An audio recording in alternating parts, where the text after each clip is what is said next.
Après le rôle d'argentier du Hamas, il joue depuis les massacres du 7 octobre le rôle de médiateur entre Israël et l'organisation terroriste, un rôle qui semble maintenant lui échapper.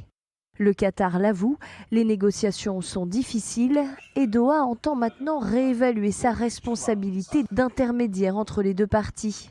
La raison, selon le Premier ministre qatari, l'instrumentalisation politique de cette médiation. Malheureusement, nous avons vu qu'il y a eu un abus de cette médiation et un abus de cette médiation en faveur d'intérêts politiques étroits. Cela signifie que le Qatar a appelé à une évaluation globale de ce rôle.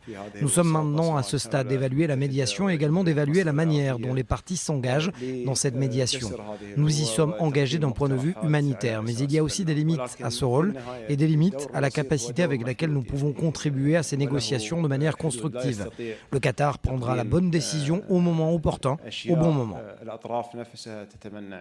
Après plus de 6 mois de guerre, seul un accord a pu voir le jour entre Israël et le Hamas, un accord qui a permis la libération de 110 otages israéliens et étrangers. Mais 133 sont toujours détenus dans la bande de Gaza et pour l'instant les pourparlers sont au point mort.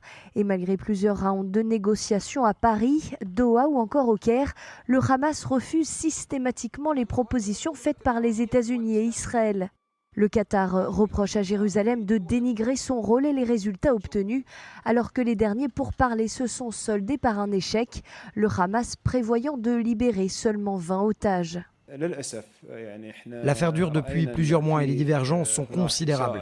Nous avons toujours travaillé en étroite collaboration avec nos partenaires dans cette médiation, qu'il s'agisse des États-Unis et de l'Égypte, pour combler ce fossé et soumettre des propositions. Mais au final, le rôle du médiateur est limité. Je veux dire, il y a ses limites et il ne peut pas apporter les choses. Les parties elles-mêmes refusent.